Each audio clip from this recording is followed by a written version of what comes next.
Hey guys, welcome back to the channel Ithaqa's Bane, covering all manner of tabletop gaming. Please take a moment to, like and subscribe. Add comments. We're getting lots of comments now about the game, questions, answers, help. It's all there. So please put some comments down below. It would really help me and everybody else who's learning this game.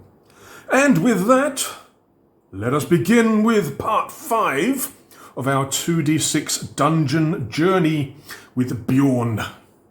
We are currently in this fire pit room after dispatching the merchant.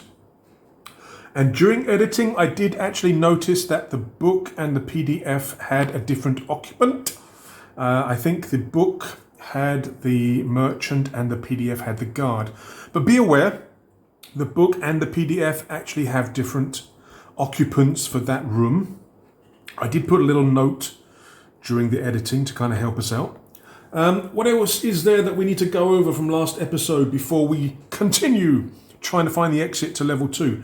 I think there was one more thing, and that was regarding water in the bottles. So there were, again, in a previous episode, somebody commented that maybe we could keep water from the fountain inside my empty potion bottles, which is a good idea, especially since I didn't realize, but potion bombs all use water. So that could be extremely useful, but I think I kind of assumed that they would take up space on our magic potions sort of quota. But apparently that's not so, because the quota, or the maximum number of magic potions you can carry, is not just based on quantity, it's also about volatility, being volatile. So essentially this is about the carefully carrying, not necessarily carrying potion bottles, but carefully carrying potions so they don't blow up in our face. So what I've then done is basically put all of my potion bottles with water inside, since it doesn't matter.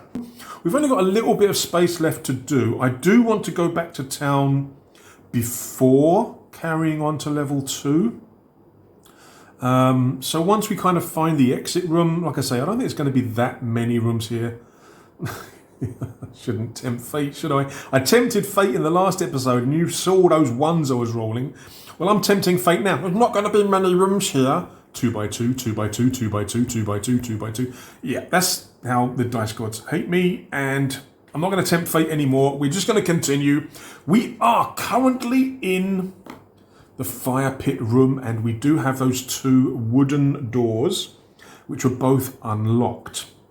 So where can I go now? Well, we can go out from the fire pit room. We've also got 2 exits from room 8, which is an empty room. I think these are going to link up, I think. This one could possibly go over here for a small room. We've also got 2 exits over there. And that's pretty much all we have. That's all she said.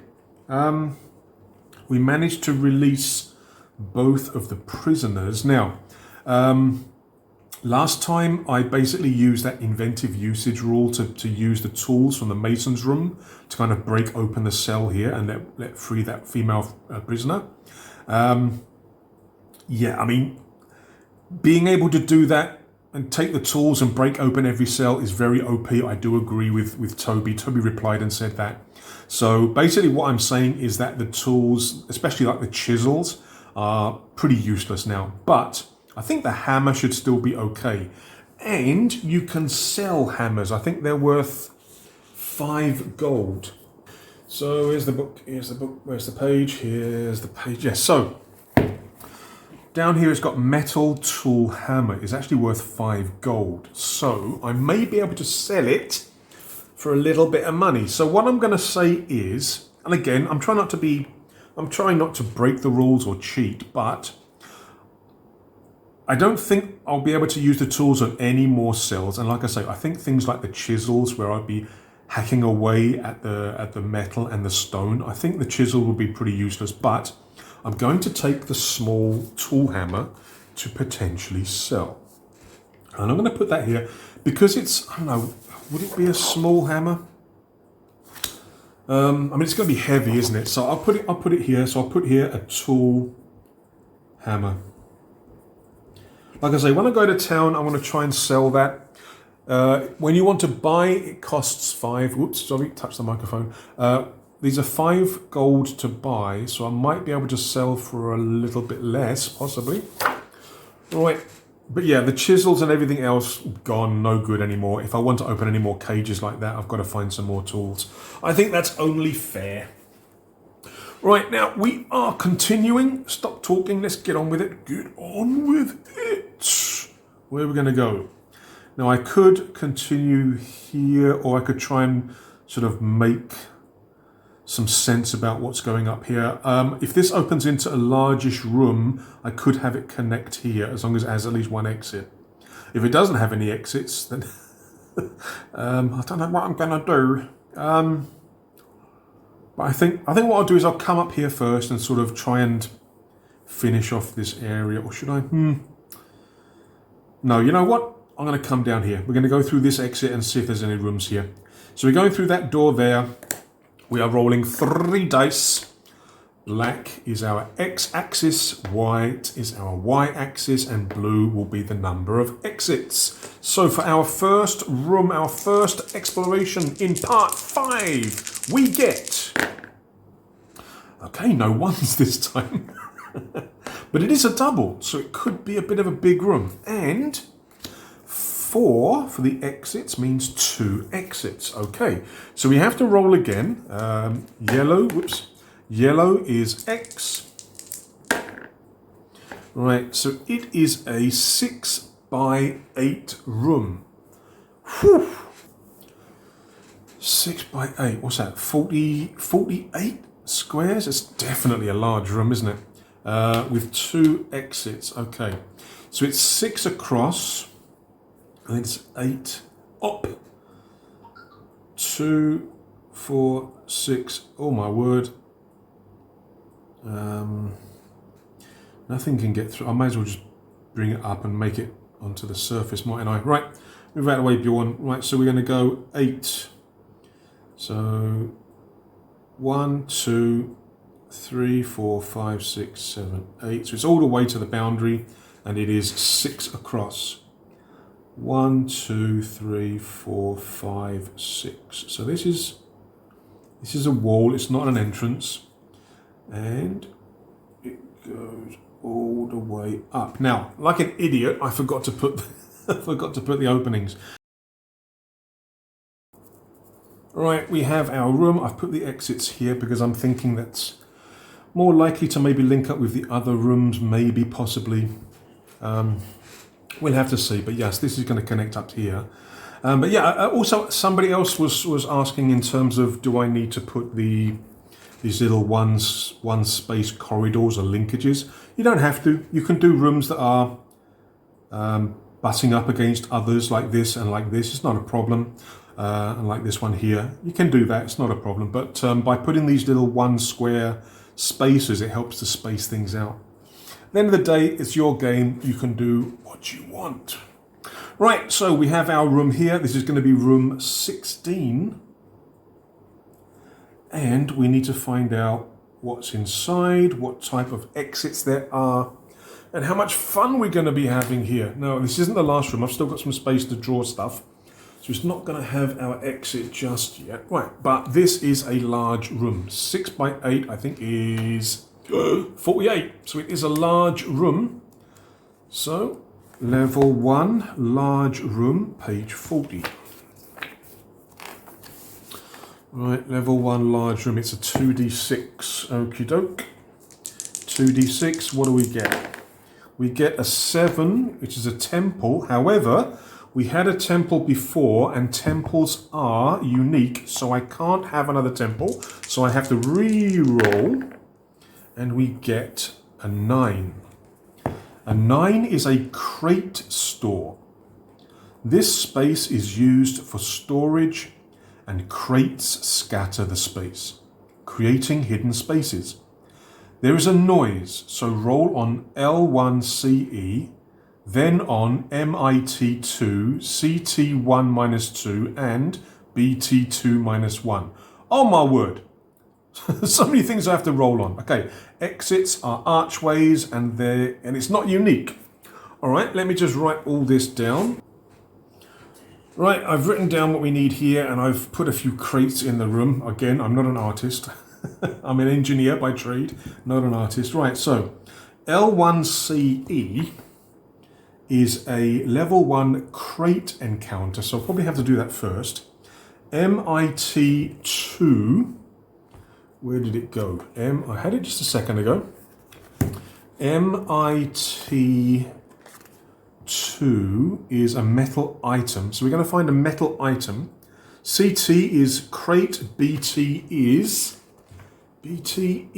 where's the BT? BT is bag. So L1CE is an encounter of some kind, so I need to do that one first, and then once the encounter's over, then I can roll on these other tables to find out what else is in here. So, level 1 crate encounters is page 38. Level 1, right, L1CE. Crate encounters, we're rolling a D6. Let's see what we get. Stingers everywhere. We get a 2. A 2 is a labourer. Napping out of sight, he wakes with a start and attacks. Of course he does, right. So we're up against a labourer first. Let's find the card. Labourer. Don't expect him to be such a big fight. Probably strong, but maybe not so good at fighting. Let's have a look. Labourer, here we go. Right, labourer. 4 hit points, 5 XP, 1 shift. He has a pouch if I can kill him, but it's at -2. His interrupt is shove on primary 2s. Ooh, I don't have primary 2s, so he has no interrupts against me. Excellent. He's got 1 maneuver, a 2-5 uppercut, D6 -3. Okay. Right, let's have a look. Poorly equipped and unarmed, this labourer offers little challenge, but they have learned patience and do a range of jobs around the dungeon which they will fiercely defend. All right, so we are up against a labourer.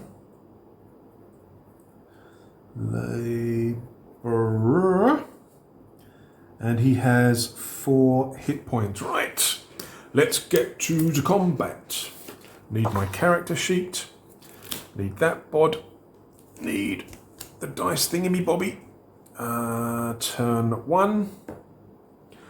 And we don't need the shifty thing yet. Right, Bjorn, you got a labourer to take on. This is going to get us a whopping 5 XP. I need 500 for the next level. Still got a ways to go. Right. We, again, to repeat, we go first unless the encounter says otherwise. So we are hitting on a 4-3 or a 5-2. I have 2 shift at the moment. Let's go. We get a 5-1, almost an exact strike, but I can shift up. So we're getting a D6 +1. Tickable.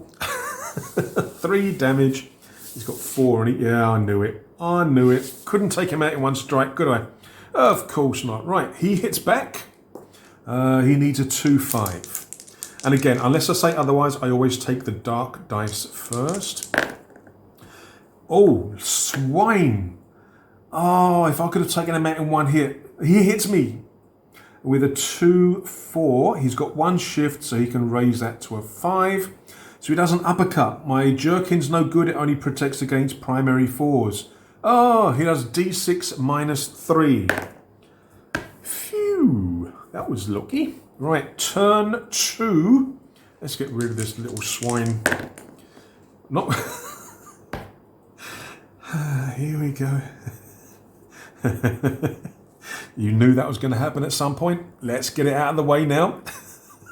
We miss. I can't. With a double 1, you can't even shift. It's a miss. It is a critical fail. Mishap, whatever you want to call it. You can't even shift it up. He attacks. Oh, God. Not with that, he doesn't. I mean, if he had 2 shift, he could, but he doesn't. So he hits. So he doesn't. He misses. Turn 3. We attack. I'm dropping me dice everywhere. Where'd that go? Right, let's go. Oh, my word. to shift, don't I? So I can shift this down 1 and I can shift that down 1. We get our low swish again. So d6 plus 1, the guy's dead. 4 plus 1 is 5. He is pushing up the daisies, 6 feet under. He is no more. Get that out of the way. We don't need that anymore. We succeed. Yay! Right, we get 5 XP. So we're now at 144. We roll on PT1 at -2. PT1 at -2. Okay. And that's it. That's all there is. That's all she wrote. Right. So there was a labourer hiding amongst the crates. He jumps out. We attack. We bish bash bosh. And he's out for the count. Now we can search all the tables for the treasure. Right, let us start with MIT2, which is a metal item, apparently. And that is on in the green section, random lists. Right, metal table item, or metal item table, page 15. Okay, metal item table, T1, yes? Metal, oh no, MIT2. Okay, so it's on this one here. Twisted piece of plate, metal. Wow, okay, might be useful for something, I suppose. It is a D6. We get a 4, there's no modifier. Some ball bearings. Suppose I could use them, sort of roll them in front of me and get the guy to trip up and maybe get a free attack. Maybe, possibly. Maybe, possibly. Maybe put under a heavy crate so I can move it. Roll it on the ball bearings across the floor to uncover secret doors and stuff. Possibly. They have their uses. Again, this is where, if I can find it, this is where inventive usage comes in. There's a lot of items in the game. As you can see here, ball bearings, thread, hammers.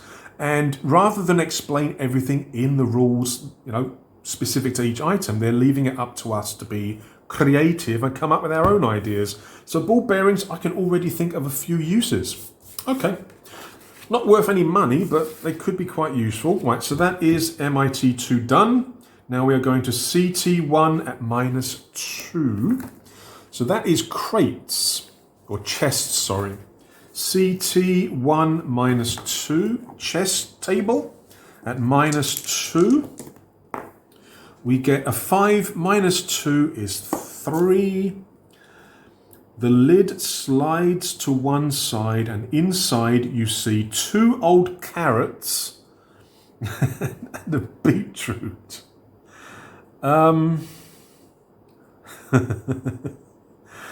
Well, I mean, once I have to double check the rules, but I think if you can find a lot of these kind of food stuffs, you can actually combine them into a ration, but there has to be a certain amount of items. I'll look that up in a second. Making up rations. You can find stuff. If you find 3 types of food, you can combine them to make one ration. Okay, so 3 types of food. So two carrots, does that count as 2 types or just 1 type? I think it's just 1 type. So I've got to find 1 other food stuff and then I can actually make a ration. Okay, so it's not totally useless. Right, that was the chest. So now we've got BT2. BT2 at -1. These were the bag tables, weren't they? BT bag. BT2 at -1. Okay, 2d6 -1. God, I'm rolling low for the contents. That's 3. There seems to be nothing but firewood in the bag. Of course there is, but we've got a bag. So we've got a bag and firewood. Nah, forget the firewood.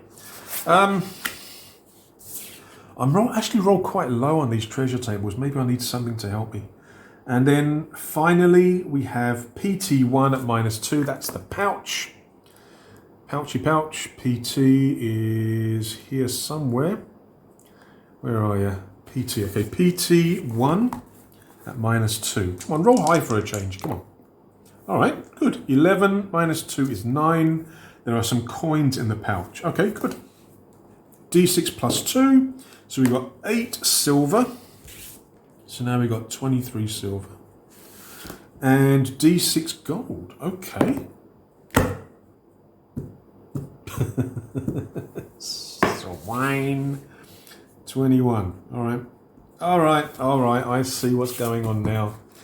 The gods are back. Right. So we have dealt with this room. There are 2 exits. This one will lead and find out if something's going on here. There could be a room here, but again, I'm a little bit worried about the exits. If it fits here and the die, I think if the blue die doesn't give me enough exits, I'm going to make the exits anyway. And then I've got an area here. So let's finish off this little part of the dungeon first, and then we'll go over to here. Right, so we're going to exit. Oh, are you, Bjorn? There you go. We're going to exit from here and find out what's in this area. I'm expecting this to be a 1, 2, 3 by 1, 2, 3. A 3 by 3 would be excellent and ultra nice, but we shall see. Right. What do we find? Oops, sorry. We get a 2 by 2. Oh no, that's the exit, isn't it? We get a 3 by 2. Oh, that's close enough. And 1 exit, well, no. 1 exit, a 3 by 2. 1, 2, 3. So it actually does connect up with this. Okay, so I'm gonna ignore that. I'm just gonna make it link up with this one as well, because it's supposed to only be 1 exit, which would be this one or this one. But since it's going to kind of fit nicely into the slot, what the hell, I'm making it fit. So it's a 3 by 2. So it is there, there, all the way over here and down to there. So it is a 3 by 2. So it is a 6 square area. So it is a small room. Right. So it's a small room, and this is going to be room 17. Okay. What is going to be in room 17? It is a small room. So, level 1, small room is page 46. Here we go. Small rooms, we're rolling 2d6. We get a 4. Gracada mural. There is a large mural of Gracada here. Her old face smiles at you. If you call for her favor here, we get a -2 to the roll. There is no space to make offerings. Oh, it's like the Mauritania one. Okay, well, the thing is, I actually do have 2 favor points. So a -2 to the roll would be equivalent of having 4 favor points. So this could be quite useful. So do I want to call for her favor now? Since I'm going to get a bonus? Right, I've put the info here. I've put a little mural there. I've done a little bit of hatching. And here is Gracada now. Like I say, I do have 2 favor points, and if you look here, I can actually ask to be healed up to my maximum hit points, which at the moment is actually on 12 out of 20. So that could actually be a worthwhile thing to do. We could also get a +3 on my next loot roll, which could also be very useful because I'm not rolling that high. You may only call upon the favor of a god once per level unless an item you possess allows otherwise.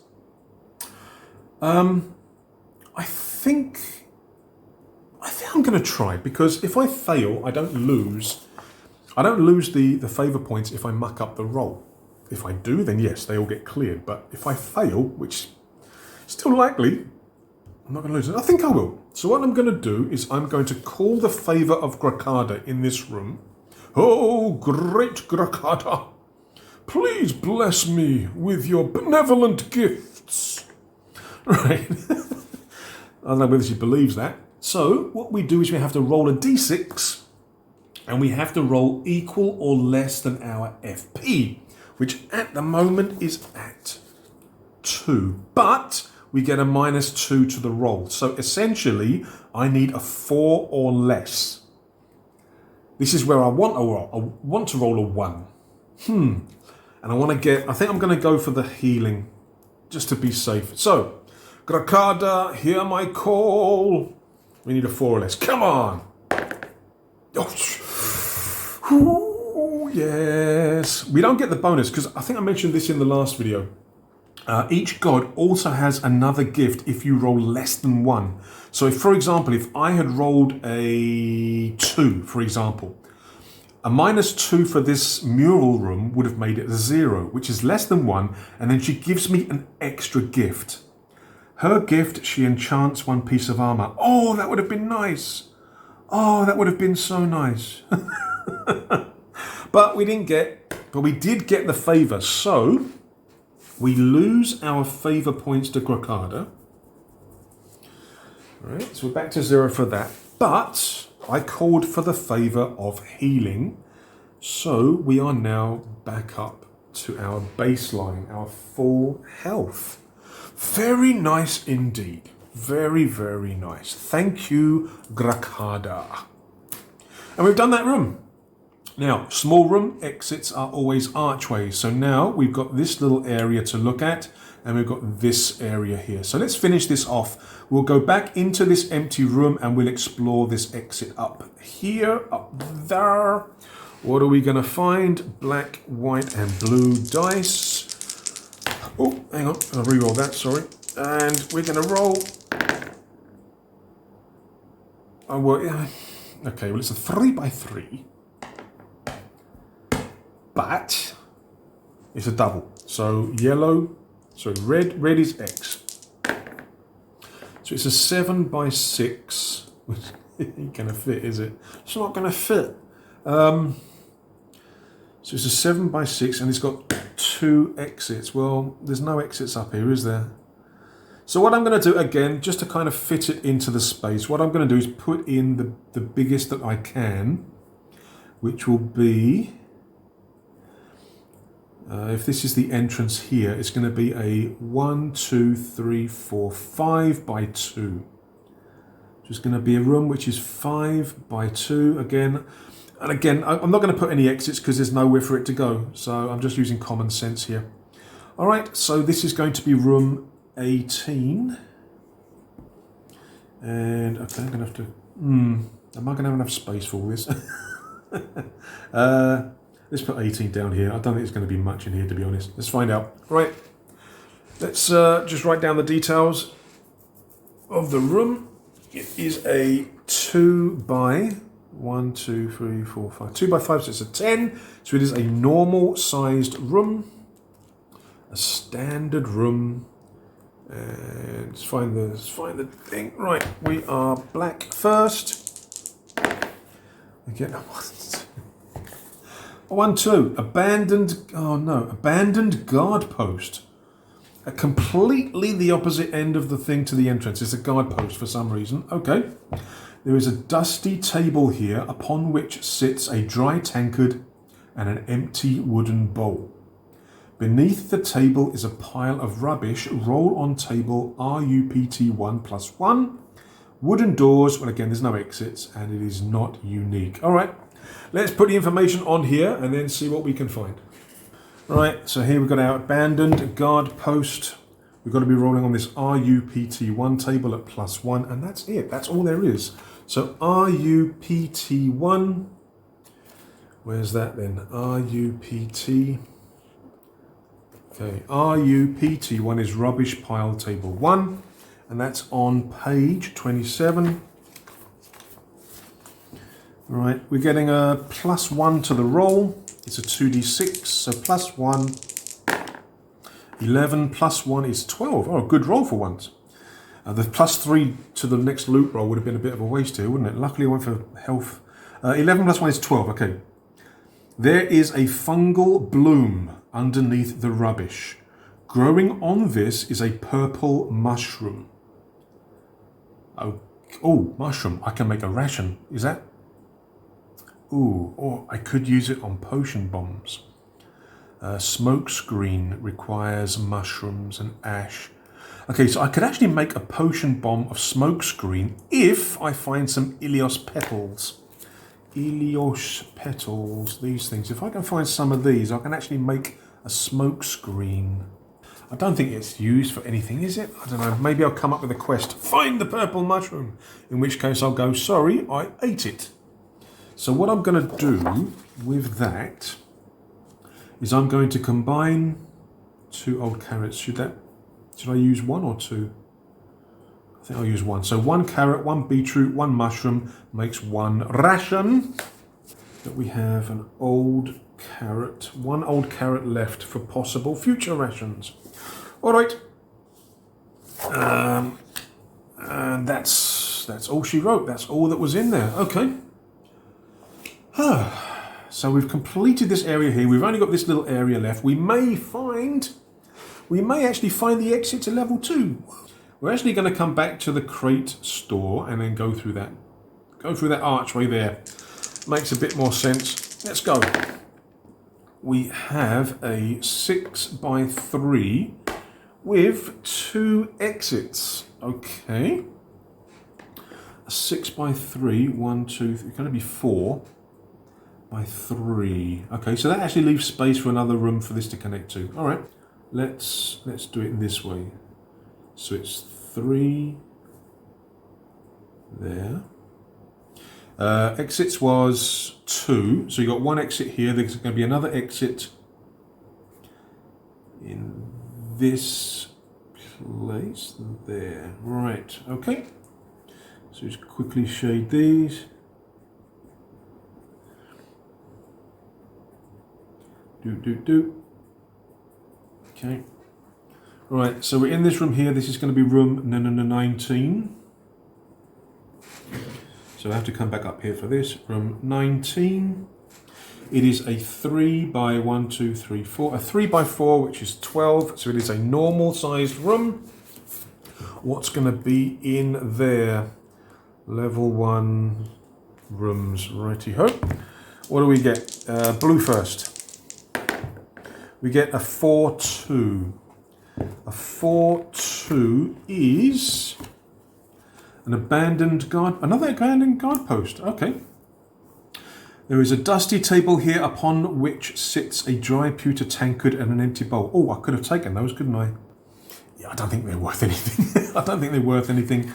So forget those. But there is something on the rough table. Roll on table. TAT1. TAT1. Wooden doors. And it's not unique. Okay, well, that door's reinforced because we checked that already. But this is a wooden door that we're going to have to check and see if it's locked. And there's another table here. Here's some chairs. And there's something on the table. So it is another, again, give me a second. I'm just going to write it down.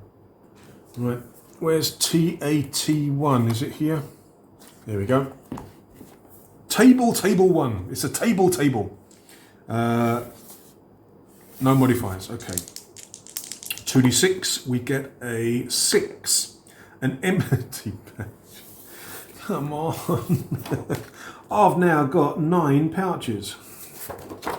And nothing else. Right.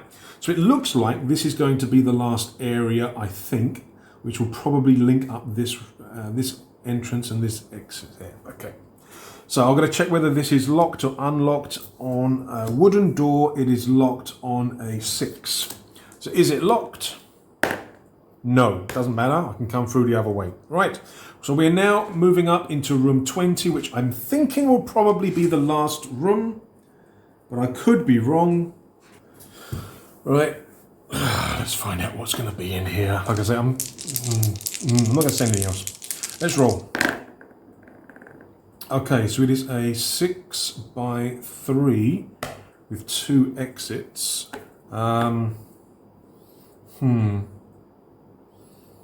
6x3.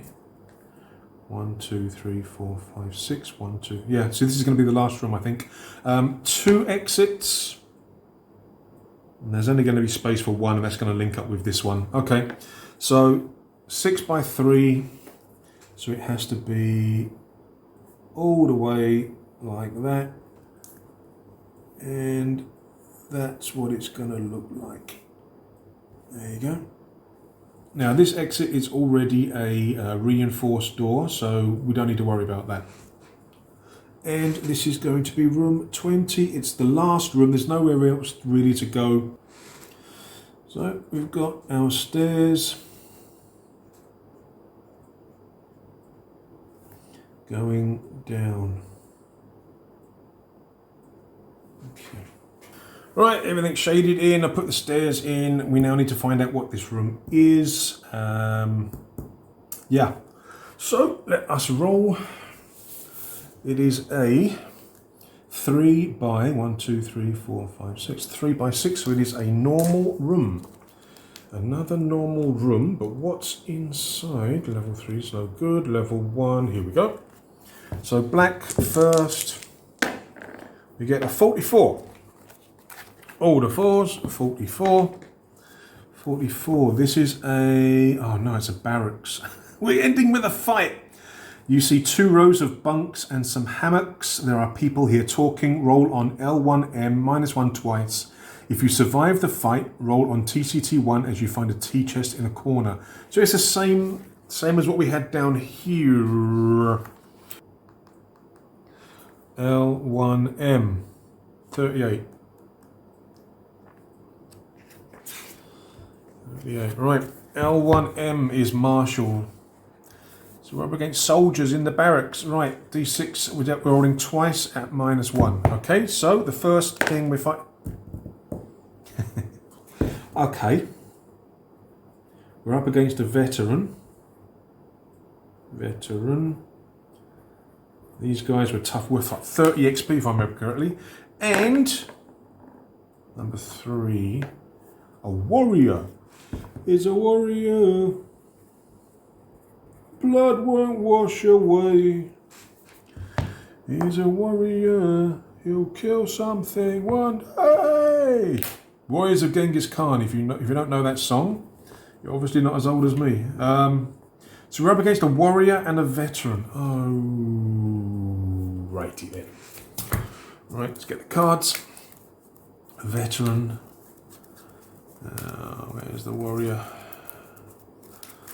Where's the warrior at? Here we go.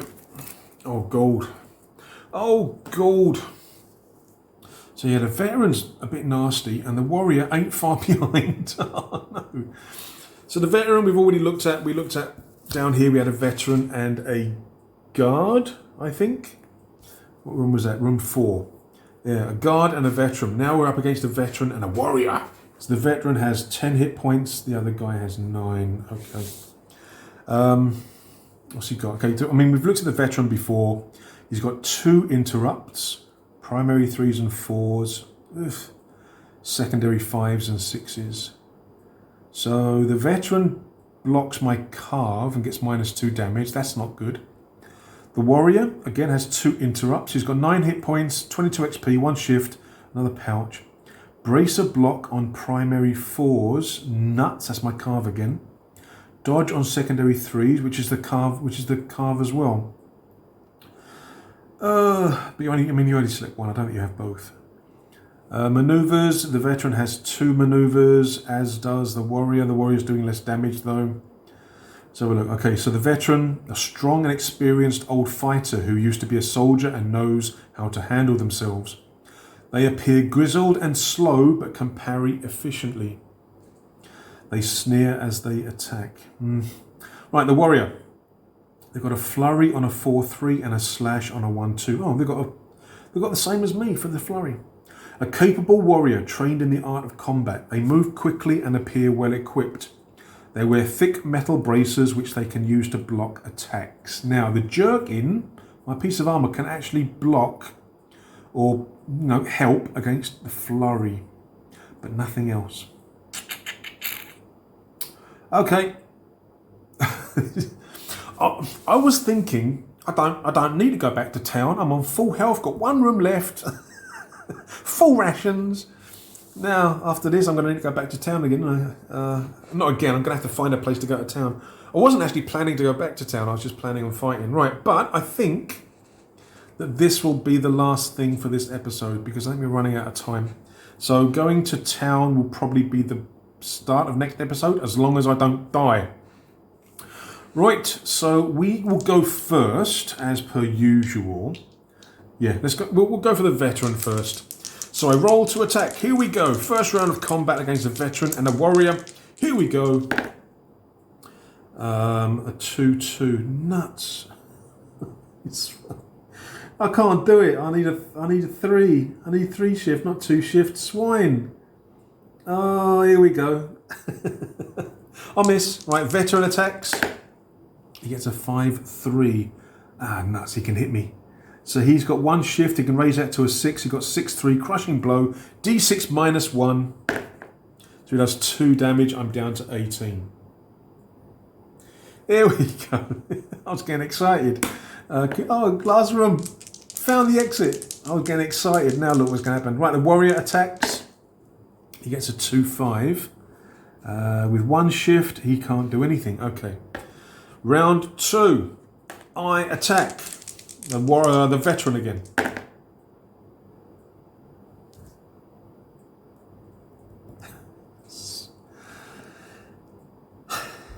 Yeah. It was almost a crit. Veteran. 2-1. 1 shift. Nope, can't do anything. Warrior. 5-2. 1 shift. Can't do anything. Okay. Turn 2 was pretty useless for everybody. Turn 3. Let's go. Come on. 4. Oh, nuts. I need 3 shift again. Oh, no. Oh, no. I can do it. So I shift this one down 2 points, which makes it a 3. So it's now a 4-3. However, this swine parries on primary 3s and 4s, -2 damage. So I'm doing D6 -3. Oh, D6 -3. Come on. Yay! 3 damage to the veteran. So he's down to 7. Yay, I hit something. He hits back. 3-4. Oh, he's got a 1 shift. 3-4. Oh, he needs 2 shift. What a shame. He's got a 3-2. Ah, ha, ha, ha. Warrior. 4-2. Oh god, he can hit me with a flurry. Yeah, he can hit me with a flurry. His flurry is a 4-3, so we can shift this up to a 3. Flurry, D6 -3. However, I do have my jerkin, which protects against primary 4s. Aha! Which is another -1. So D6 -4.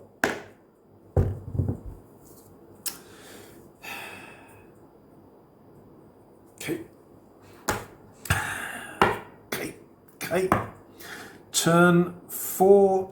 Now have a 1 shift modifier, so they've got +2. I've got +3. Right, veteran still.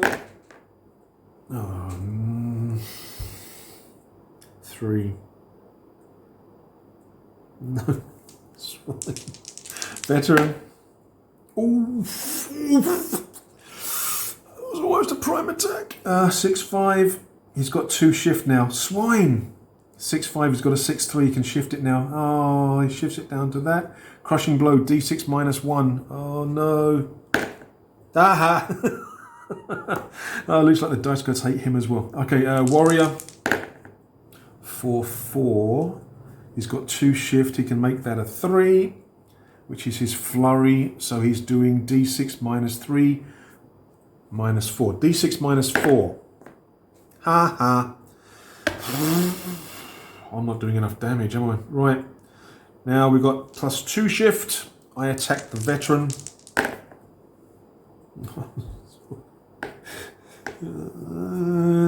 I've got 4 shift. Can I do it? 2. Yes, I can. So this can go down 1. And then this can go down 3. Yes, I can. So this goes down 1. This goes down 3 to make it a 2. I got my low swish. Yay! And he doesn't interrupt that. Ha ha. So I'm doing D6 +1. 7, which is just enough to kill him. He's down. Just the warrior left, and he's on full. He's on 9. Okay, great. Okay. His attack, 6-2. He's got 3 shift now. 2. Yeah, he can hit me with a flurry. So he does this. He shifts down 2 and then up 1. So he gets his flurry. So d6 minus 4. Ha ha. Oh, thank God they're not doing so much damage. Again, as I mentioned, I think in one of the comments, the opponents do get a lot deadlier as we pass on. Right.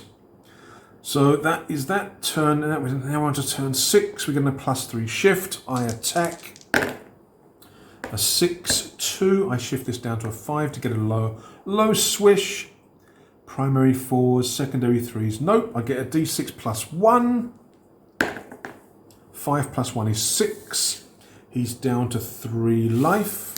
He attacks back at 4 shift. Oh no. Right, 4 shift. Yep, he just goes down to 1 slash d6 minus 2. I don't block any with me jerkin, so it's just d6 minus 2. 1 damage. I'm down to 15. Okay. Next turn doesn't matter. Maximum shift is 3, so I attack. I get an exact strike. Ha ha. So exact strikes, I add my shift to my damage, but he blocks primary 4s, secondary 3s, -1. I don't think you do both. I think only one. I think only one can be picked, even if both block. So he does have an interrupt, which gives a -1 to the damage, but I'm getting a +5. So that becomes a +4. So I'm doing d6 +3 damage. 5, which is enough to kill him. We succeed. We do it. We are down to 15 life, but we do succeed in killing both the veteran and the warrior. Yes. Right. XP. We get 52 XP. So that becomes 196. Okay, almost 200. I need 500 for the next level. We get PT1 +1 and PT1 as treasure. Right, we're rolling on PT1, pouch table 1, normally, and then at +1. So we do normal first, 2d6. We get a 6, d6 silver, 6 silver. I keep rolling high for silver. So we've got 29 silver now. And then +1, 6 + 1 is 7. A few coins rattle in the pouch. Okay, so 2d6 silver, 8 more silver. So 37 silver and copper. Is it worth it? 4d6 copper. 10, 16 copper. So 16, so 28 copper now. Okay, and 2 more pouches. I'm collecting pouches, so we've got 11 pouches now. Now then, that is all of that done. What I can do now is go down to level 2. But before I do that, I did take some damage. I do have some stuff that I can try to sell. I actually wanted to find a bit more because I do kind of want to buy some armor and stuff. I don't know whether I've got enough to buy armor. Where's all the armor stuff? Here we go. I don't know whether I'm actually going to have enough to actually buy any armor. I might have, but I can't have 2 items on the same location. So I don't think, even if I can buy something, I think it's basically just going to replace what I have. And I go, okay, but I've got a few things I can sell. So what I'm going to do now is find an exit back to town, and then in the next episode, we'll come back through that exit and go down the stairs and start level 2. So let's find the exit out. You can't use the same exit you came in. You have to find like an air hole or like a air exit or something, some kind of access tube or tunnel. All right, so we are in this room currently. I can't. So okay, we'll just go back room by room. So this is not on the boundary, so I can't check this, but this room is. So we can actually check 1, 2, 3, 4, 5, 6. There's six squares here. So what you do is you roll a d6 for each of those squares to find and see if there's actually an exit there. And there's only one per level. So once you found it, that's it. So you basically roll a die for every square which is on the boundary. And if it comes up a 6, you essentially get an exit. So there you go. There's an exit in this room. So we'll put it down here. So this is our exit back to town. There you go. So we are going to go back to town, do some stuff, which will be in the next episode, and continue on to level 2. So guys, I'm not dead yet. We're still surviving. Bjorn is still alive. But yeah, I haven't been finding as much treasure as I hoped, to be very honest with you. But we'll see what happens. We do have a couple of liberated prisoners, which could give me some more money. But all of that, going back to town and level 2, will be in the next episode. So make sure you click the bell so that you can get notified when the next episode comes up. So guys, thank you once again for watching. I do hope you enjoy these videos. And if you do enjoy the videos and the channel, please take a moment to like and subscribe. Add comments. I love reading your comments. I also like it when you point out my mistakes. Remember, we're all learning together. So, until the next episode, from me and Bjorn, take care, stay safe, and enjoy your games of 2d6 Donjon.